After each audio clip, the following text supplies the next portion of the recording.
पाकिस्तान ने भारतीय वजीर आजम के इश्तियाल और नफरत अंगेज बयानात मुस्तरद कर दिए। भारत किसी गलत फहमी में ना रहे।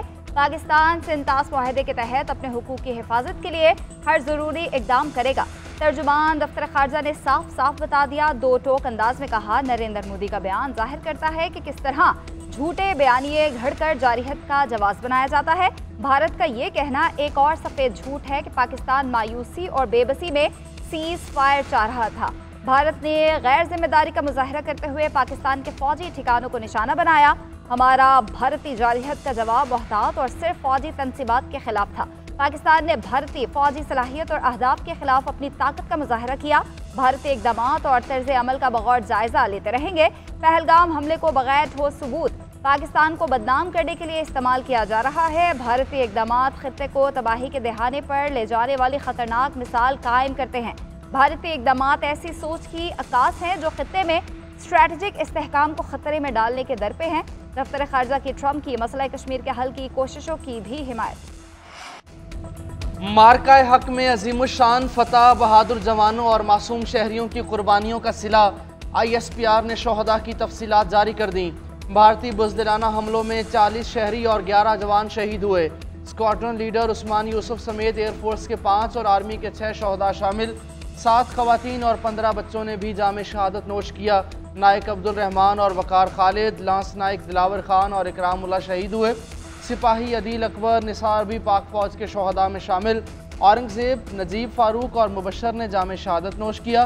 पाक फौज के 78 जवान जख्मी भी हुए। 10 खवातीन और 27 बच्चों समेत 121 शहरी जख्मी।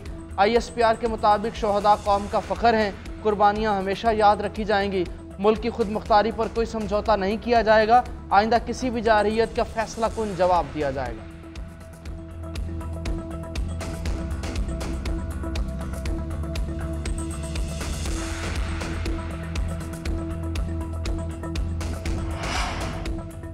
सदर मुमलिकत और वज़ीर आज़म का भारतीय जारहियत में शहीद होने वालों को खिराज अकीदत। शहदा के लवाहिकीन के साथ इजहार ताज़ियत किया। जख्मियों की जल्द सेहतयाबी के लिए दुआ। सदर आसिफ अली ज़रदारी ने कहा कि भारतीय जारहियत ने पूरी पाकिस्तानी कौम को मज़ीद मुत्तहिद और मजबूत कर दिया। ऑपरेशन बुनियादुल मरसूस से हमारी बहादुर अफवाज ने दुश्मन का गुरूर खाक में मिला दिया।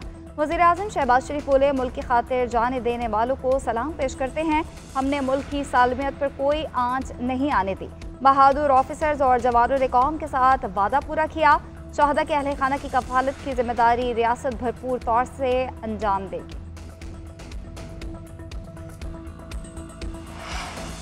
तुर्किया पाकिस्तान की हिमायत में खुलकर सामने आ गया। सदर रजब तैयब एर्दोगान का पाकिस्तानी कौम की वाज़ेह हिमायत का ऐलान। काबीना इजलास से खिताब में कहा, पाकिस्तान और भारत के दरमियान जंगबंदी पर हमें खुशी है। दोनों ममालिक को इश्तियाल अंगेज़ी में भी ना फंसने का मशवरा। बोले, हमने कश्मीर में वहशियाना दहशतगर्द हमले और पाकिस्तान पर मिसाइल हमलों पर वाज़ेह मौक़िफ़ का इजहार किया।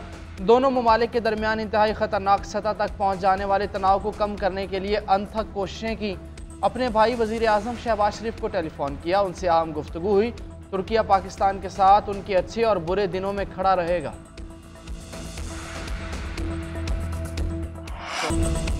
पाक फ़ज़िया की फैसला कुन बरतरी देखकर भारत घुटने टेकने पर मजबूर हुआ। अमरीकी वज़ीर ख़ारजा ने फ़ोन करके बताया, भारत सीज़ फायर के लिए तैयार है, आप भी रुक जाएं। नायब वज़ीर आज़म इसहाक़ डार का CNN को इंटरव्यू। बोले, पाकिस्तान के जवाबी हमलों पर आलमी बरादरी हरकत में आई। अपनी बराबरी की पोजीशन और दिफाई सलाहियत का लोहा मनवाया। पहले ही वाज़े कर चुके कि सिंतास मुआहिदा ख़त्म करना ऐलान जंग होगा। अमन के लिए मुज़ाकरात के रास्ते पर आगे बढ़ना चाहते हैं। एक सवाल के जवाब में कहा, पाक भारत कशीदगी के दौरान पाकिस्तान ने जौहरी हथियार इस्तेमाल करने पर गौर नहीं किया। हमें अपनी सलाहियतों पर इतना एतमाद था कि पाकिस्तान ज़मीनी और फ़ज़ाई जंग में भारत को शिकस्त दे देगा।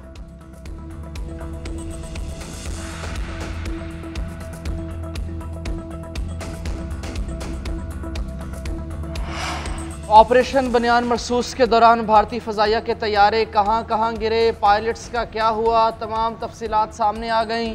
सिक्योरिटी ज़राए के मुताबिक तबाह होने वाले भारतीय फ़ज़ाइया तैयारों के पायलट्स ज़ख्मी या लापता भी हुए। एक तैयारा अनंतनाग के इलाके में गिरकर तबाह हुआ। पायलट की हलाकत का खदशा जाहिर किया गया है। तबाहशुदा भारतीय तैयारे के एजेक्शन सीट मकबूजा कश्मीर के ज़िला अनंतनाग से मिली। दूसरा भारतीय तैयारा पामपुर या पुलवामा के इलाके में गिरकर तबाह हुआ, जिसके दोनों पायलट्स शदीद जख्मी हालत में श्रीनगर हॉस्पिटल मुंतकिल किए गए। भारत का एक और लड़ाका तैयारा जिला रामबन में गिरा, पायलट इकबाल सिंह हॉस्पिटल मुंतकिल। एक और तैयारा बरदा कलां तहसील इखनौर के खेतों में गिरा। भारतीय फ़ज़ाइया का एक तैयारा भटिंडा के इलाके में भी तबाह हुआ।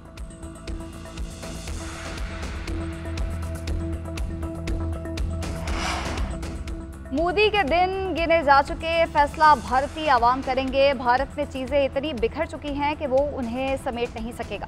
वज़ीर दिफ़ा ख्वाजा आसिफ की गुफ्तगू कहा, मोदी की तकरीर हारे हुए जवारी की थी। सिंतास माहिदा बैनुल-अक़वामी तौर पर तस्लीम शुदा है और उसे छेड़ा नहीं जा सकता।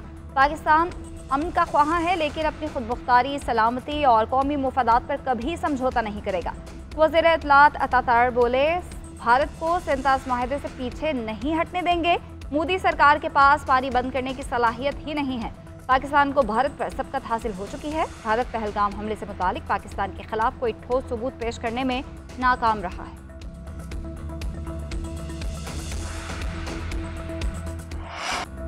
सऊदी अरब और अमेरिका के दरमियान शराकत दारी का नया बाब रकम। दोनों ममालिक के दरमियान $600 बिलियन के मुआहदे, इक़्तिसादी मुआहदे पर भी दस्तखत। तवानाई, दिफा, कानकनी और दीगर शोबों में भी ताउन पर इत्तेफाक हुआ। सदर ट्रंप और सऊदी वली अहद शहजादा मोहम्मद बिन सलमान के दरमियान 1-on-1 मुलाकात। खित्ते की मौजूदा सूरत हाल पर तबादला ख्याल किया गया। सदर ट्रंप का सऊदी अरब पहुँचने पर पुरतफाक इस्तकबाल किया गया।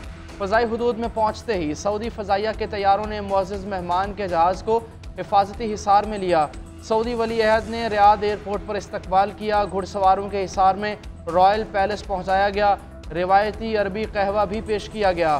सदर ट्रंप सऊदी अरब में गल्फ समिट में भी शिरकत करेंगे। 4 रोज़ा दौरे में कतर और मुत्तहदा अरब इमारात भी जाएंगे।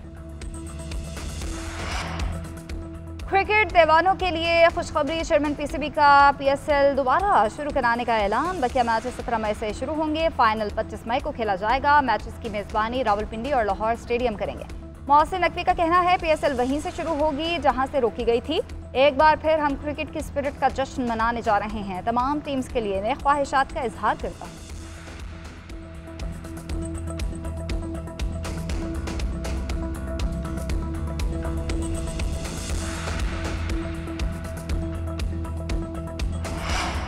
भारतीय जारहियत के खिलाफ कौम ने यकजहती का मुजाहरा किया। एक बार फिर मसला कश्मीर उजागर हुआ। कौमी असम्बली इजलास में मुसल्लह अफवाज को ज़बरदस्त खिराज तहसीन।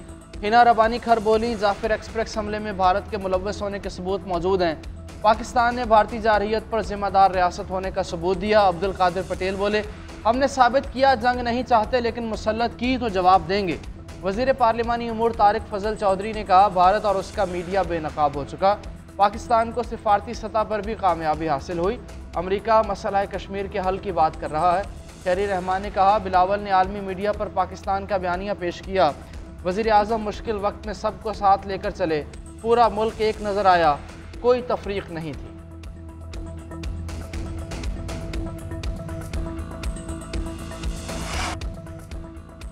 टैक्स चोरों के खिलाफ घेरा तंग। वज़ीर आज़म का भरपूर कार्रवाई का हुक्म। टैक्स चोरी में मुआवनत करने वाले अफसरों और अहलकारों का भी एहतसाब होगा।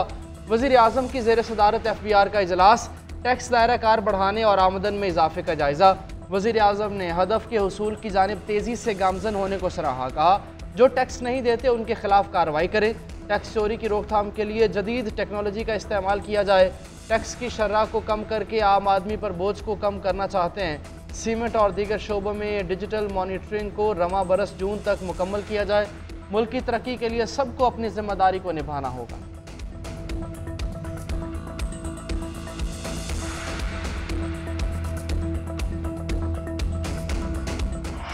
IMF से बेल आउट फंड्स की मुंतकली जल्द मुतवक्के। वज़ीर ख़ज़ाना मोहम्मद औरंगज़ेब कहते हैं, भारत के साथ हालिया कशीदगी का पाकिस्तान पर बड़ा माली असर नहीं पड़ेगा। दिफाई ज़रूरियात पूरी करने के लिए तमाम इक़दाम किए जाएंगे।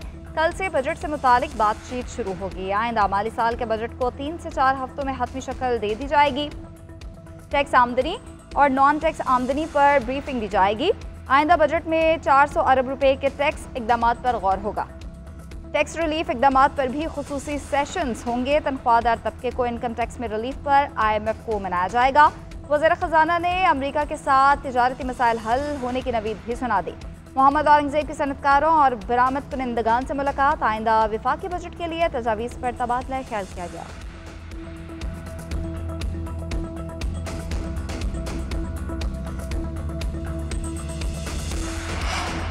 मुल्क भर से जमा होने वाला टैक्स मखसूस इलाके में क्यों खर्च किया जाए, सुप्रीम कोर्ट के आईनी बेंच का सुपर टैक्स केस में सवाल। जस्टिस जमाल मंदोखेल ने एडिशनल अटॉर्नी जनरल से सवाल किया, हकायक बताएं, सुपर टैक्स से कितनी रकम इकट्ठी और कितनी खर्च हुई। आमिर रहमान ने जवाब दिया 114 अरब रुपए इकट्ठे हुए और विफाक ने 117 अरब रुपए खर्च किए। जस्टिस जमाल मंदोखेल ने रिमार्क्स दिए, आपके बयान से मुतमईन नहीं, विफाकी हुकूमत भी इजाफी अखराजात पार्लियामेंट की मंजूरी के बगैर नहीं कर सकती। अदालत ने तमाम हाई कोर्ट से सुपर टैक्स से मुतल्लिक मुकदमात सुप्रीम कोर्ट भिजवाने का रिकॉर्ड तलब कर लिया। रिमार्क्स दिए, बताया जाए हाई कोर्ट ने केसेस बारे तमाम फरीकैन को आगाह किया। केस की समाअत 19 मई तक मुलतवी।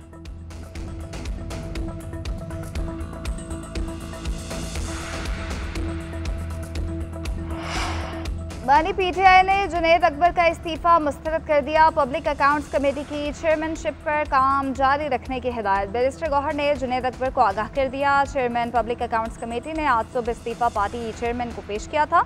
अलीमा खान ने बानी पीटीआई के इस्तीफे से मुतालिक पैगाम पार्टी क़यादत को पहुँचाया था।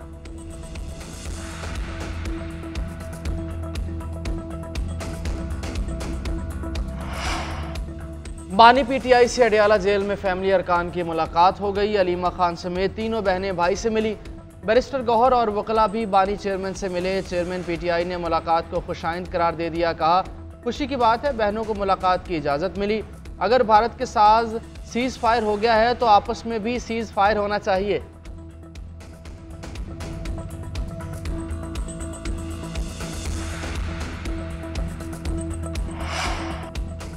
वज़ीर आला पंजाब मरीम नवाज का लाहौर के मुख्तलिफ इलाकों का अचानक दौरा। लाहौर डेवलपमेंट प्लान के तहत मुख्तलिफ जोन्स का मुआयना किया। जारी मनसूबों और तामीराती कामों के मेयार का जायजा लिया। ज़ेर तामीर रोड, स्ट्रीट्स और निकासी ऐप के प्रोजेक्ट्स का मुआयना किया।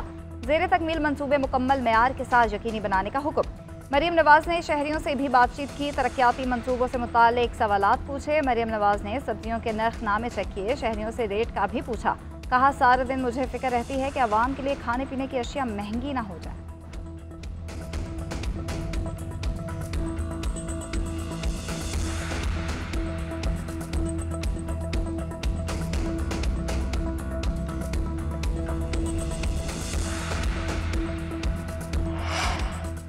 मखसूस नशिस्तों के फैसले के खिलाफ नजरसानी केस। सुन्नी इत्तेहाद काउंसिल के वकील ने आईनी बेंच पर एतराज़ उठा दिया। जवाब जमा कराने के लिए वक्त भी मांग लिया। मौक़िफ़ इख्तियार किया। पहली समाअत पर नोटिस ही मौसूल नहीं हुआ, दूसरी समाअत पर जंग छिड़ चुकी थी। आईनी बेंच की तश्कील पर एतराज़ उठाने के लिए बाज़ाब्ता मुतफ़र्रिक़ दरख्वास्त दायर करनी है। जस्टिस मुसर्रत हिलाली ने रिमार्क्स दिया, आप दरख्वास्त फ़ाइल करना चाह रहे हैं या समाअत मुलतवी कराना चाहते हैं। जस्टिस अमीनुद्दीन खान बोले, अगर आपको नोटिस नहीं मिला था, आप ना आते, तीसरी समाअत पर ही क्यों आपको बेंच पर एतराज़ करने का ख्याल आया। जस्टिस जमाल मंदोखेल ने रिमार्क्स दिए, मेरे ख्याल में सबको सुनवाई का मुनासिब मौका मिलना चाहिए। 11 रुकनी आईनी बेंच ने समाअत 19 मई तक मुलतवी कर दी।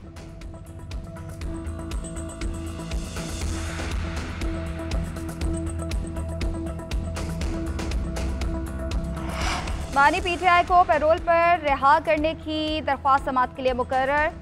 इस्लामाबाद हाई कोर्ट कल समाअत करेगी। कायम मकाम चीफ जस्टिस सरफराज डोगर दरख्वास्त पर समाअत करेंगे। वज़ीर आला KP अली अमीन गन्नापुर ने मुल्क के मौजूदा हालात के पेश नज़र बानी पीटीआई को पैरोल पर रिहा करने की इस्तदा की है।